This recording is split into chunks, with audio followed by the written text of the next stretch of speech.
Hello friends, welcome again to our channel the learner of literature. आज की इस class में हम अपनी वन लाइनर सीरीज को फिर से आगे कंटिन्यू करेंगे। इससे पहले ऑलरेडी जो है आपको 7 वीडियो जो है अपलोड किए जा चुके हैं इस वन लाइनर सीरीज के, और इस वन लाइनर सीरीज में टोटल हम लोगों ने 352 वन लाइनर्स को कंप्लीट कर लिया है। जो ये वन लाइनर्स हैं वो आपका UP TGT, PGT, UGC NET और बीपीएससी के एग्जाम के पॉइंट ऑफ व्यू से इंपॉर्टेंट है। So if you are a literature student then these one liners are very important for your preparation. So let us start our video without wasting the time. हम लोगों ने क्या किया था, 352 तक इससे पहले कंप्लीट कर लिया है। अब इस वीडियो में हम 353 से जो है स्टार्ट कर रहे हैं। तो देखिए जो है सबसे पहले यहाँ पर 353 क्या लिखा है, Under the Net is a novel by Iris Murdoch in which Jake Donaghue is the protagonist. यानी ध्यान से आप यहाँ पर देखिए कि अंडर द नेट ये क्या है, ये एक नॉवेल है जिसको लिखा है आइरिस मुरडोच ने, ठीक है। और इसके जो प्रोटोगोनिस्ट है उसका नाम है डोना ग्यू, ठीक है। ये है इसके प्रोटोगोनिस्ट का नाम। नेक्स्ट क्वेश्चन आप देखिए यहाँ पर, नेक्स्ट पॉइंट जो है आपका, the Mark Twain is the pen name of American writer Samuel Langhorne Clemens. बहुत ही इंपॉर्टेंट ये पॉइंट है, कई बार आपसे पूछा जाता है कि मार्क ट्वेन जो है वो किसका पेन नेम है, तो ये एक अमेरिकन राइटर है जिनका नाम था सैमुअल क्लेमेंस, और पूरा नाम इनका सैमुअल लैंगहॉर्न क्लेमेंस था।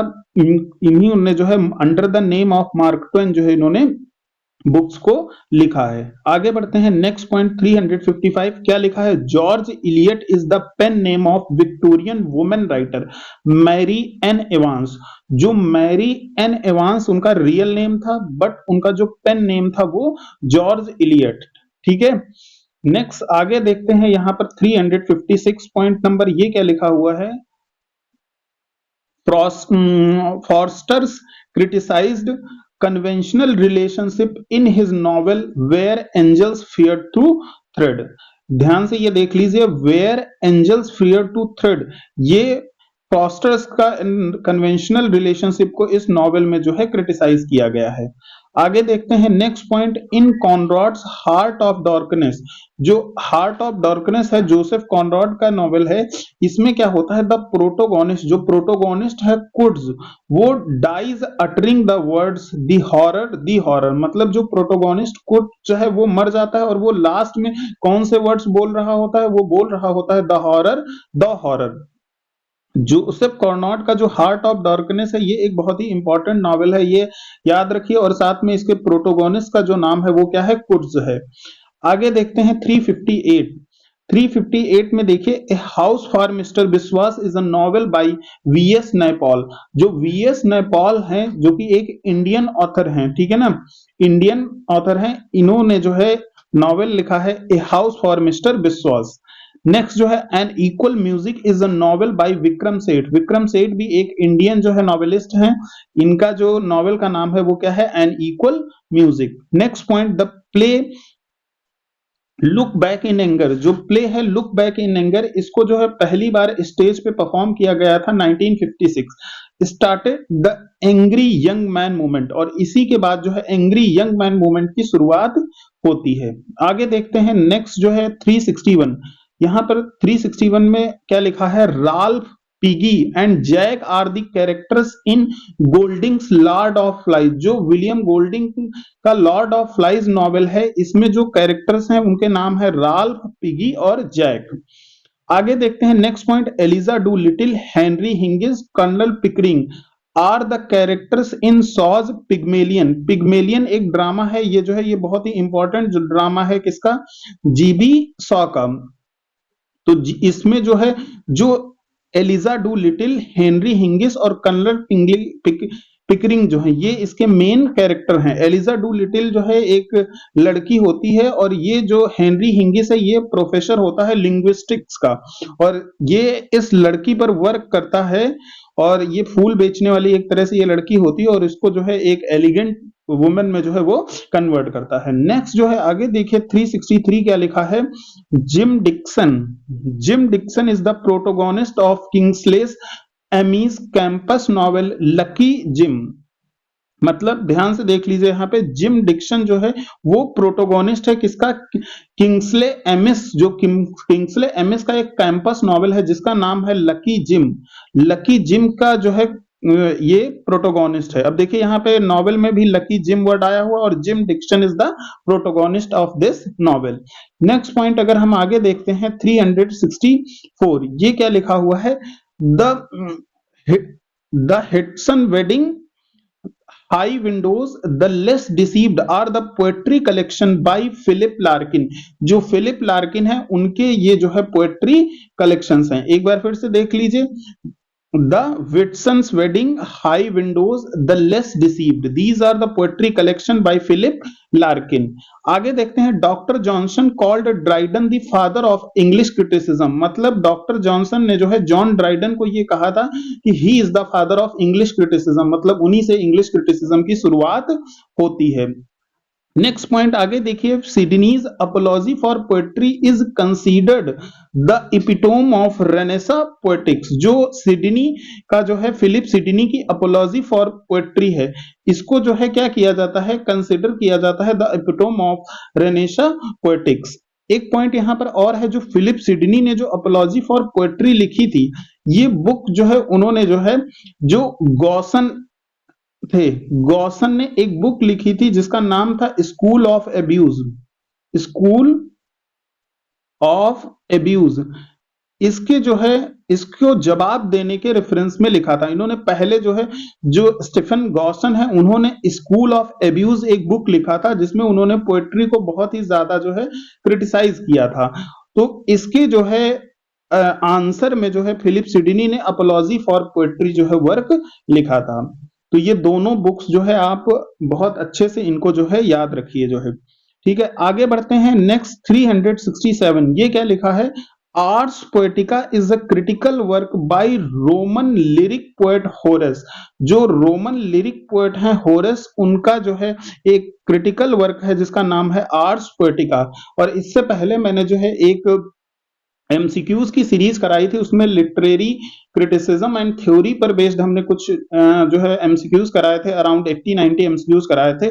उसमें जो है ये बात मैंने वहां पर कहीं पर ये क्वेश्चन भी आया हुआ है। आगे नेक्स्ट देखते हैं, Longinus on the Sublime was translated into English for the first time bye John hall. मतलब लॉन्गिनस का जो है ऑन द सबलाइम है, इसको जो है पहली बार इंग्लिश में ट्रांसलेट किसने किया, तो it was translated by John Hall. आगे देखते हैं 369, ये क्या पॉइंट है, the dialogues Republic and the Phaedrus, these are the work by Plato. जो डायलॉग्स रिपब्लिक, ठीक है ना, और फेडरस हैं, ये किसके वर्क हैं, तो these are the works of the Plato, Plato के ये वर्क हैं। नेक्स्ट है द थ्योरी ऑफ मीमेसिस। जो थ्योरी ऑफ मीमेसिस है इसको इंट्रोड्यूस करने वाले कौन है, तो इट वाज इंट्रोड्यूस्ड बाय प्लेटो। इसको जो है प्लेटो ने इंट्रोड्यूस किया था। आगे नेक्स्ट पॉइंट हम देखते हैं यहां पर 371, देखिए, Dryden's Essay on Dramatic Poesy was published in 1668। जो जॉन ड्राइडन है उनका एसे ऑन ड्रामेटिक पोजी जो है ये पब्लिश हुआ था 1668 में। आगे बढ़ते हैं, next point, in Dryden's of Dramatic Poesy. जो ड्राइडन की ऑफ ड्रामेटिक पोजी है उसमें नियंडर जो है stands for Dryden and his name means the new man. जो नियंडर है एक्चुअली में क्या होता है, इसमें चार जो ऐसे ऑन द ड्रामेटिक पोजी है इसमें टोटल जो है 4 कैरेक्टर्स होते हैं। तो उसमें जो नियंडर कैरेक्टर है, जो 4 कैरेक्टर्स हैं उनको हम इंटरलोकेटर्स बोलते हैं, और उन 4 कैरेक्टर्स में एक कैरेक्टर का नाम नियंडर है। और ये जो नियंडर कैरेक्टर है वो ड्राइडन ने खुद के लिए जनरेट किया था। वो सॉरी, इट मींस दैट जो ड्राइडन है वो एक तरह से जो है नियंडर के नाम पर अपने ओपिनियंस जो है वहां पर रखते हैं, और नियंडर का जो मीनिंग है उसका मतलब होता है न्यू मैन। नेक्स्ट आगे देखिए यहां पर 373 पॉइंट क्या लिखा हुआ है, doctor Johnson justified Shakespeare's use of tragic comedy. जो डॉक्टर जॉनसन है उन्होंने क्या किया था, उन्होंने शेक्सपियर के का जो ट्रेजिक कॉमेडीज हैं उनके यूज को जो है जस्टिफाई किया था। नेक्स्ट है, Coleridge classified imagination into primary and secondary imagination. मतलब कॉलरिज ने क्या किया था, उन्होंने इमेजिनेशन को दो पार्ट्स में डिवाइड कर दिया, एक तो प्राइमरी इमेजिनेशन और दूसरा सेकेंडरी इमेजिनेशन। नेक्स्ट देखिए, Matthew Arnold is called as the first modern critic. जो मैथ्यू अर्नोल्ड हैं, इनको जो है पहला जो है मॉडर्न क्रिटिक माना जाता है। नेक्स्ट पॉइंट फिर से, the touch stone method, this is a important point. The touch stone method of criticism was introduced by Arnold in the study of poetry. जो टच स्टोन मेथड है उसको जो है मैथ्यू अर्नोल्ड ने introduce किया था अपनी book the study of poetry में।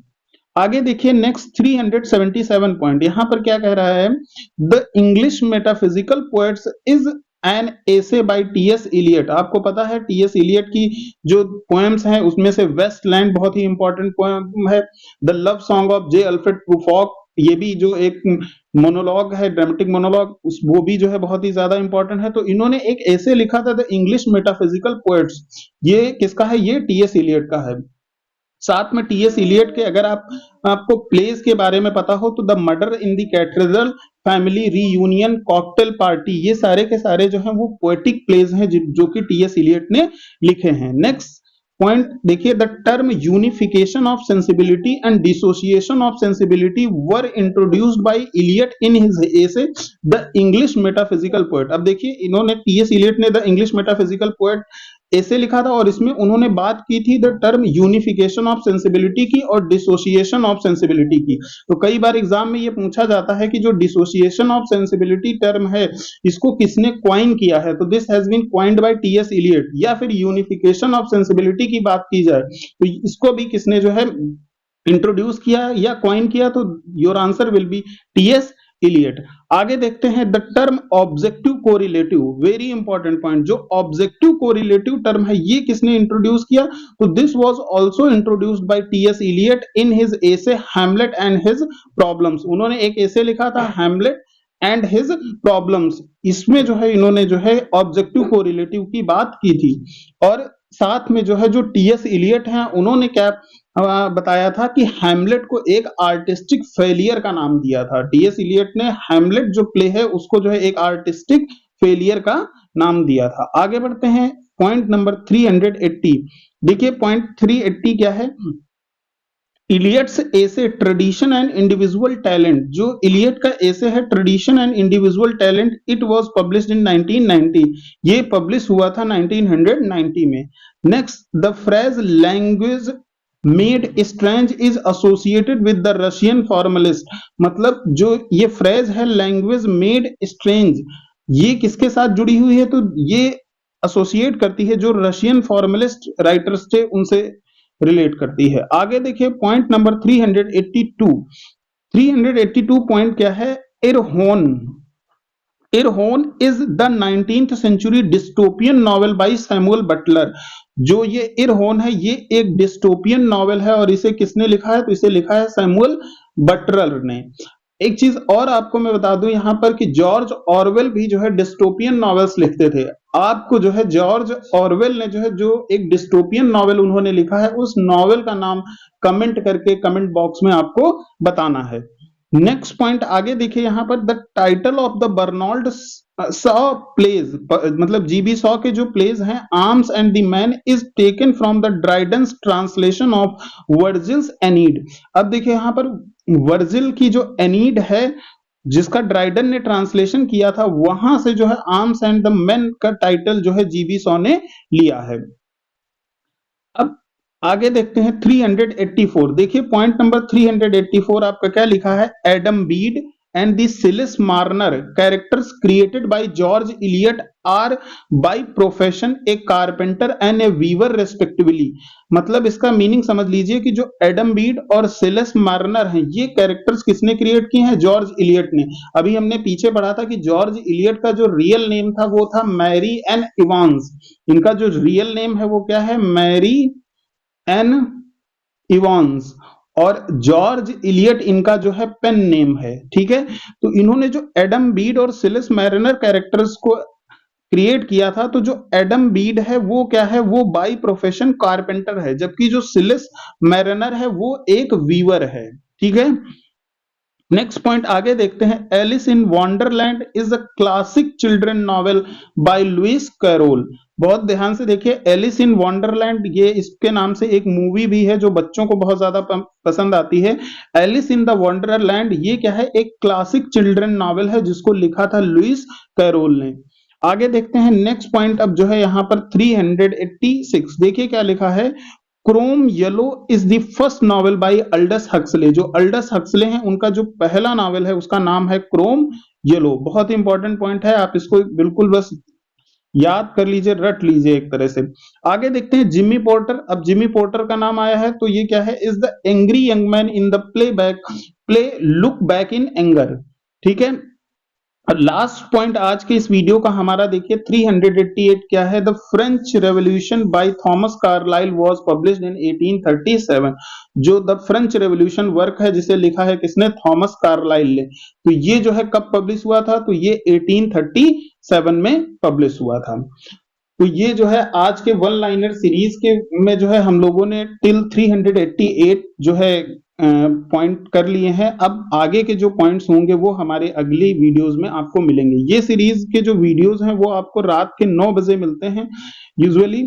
तो ज्यादातर मेरी कोशिश ये रहती है कि आपको रात के 9 बजे जो है ये वीडियो प्रोवाइड कर दिया जाए। तो जितने जो दूसरे वीडियोस हैं इस सीरीज के वो मैं जो है उनके लिंक डिस्क्रिप्शन बॉक्स में आपको प्रोवाइड कर दूंगा, आप दूसरे वीडियोस को भी चेकआउट कर सकते हैं। So keep watching and keep learning. Thank you very much.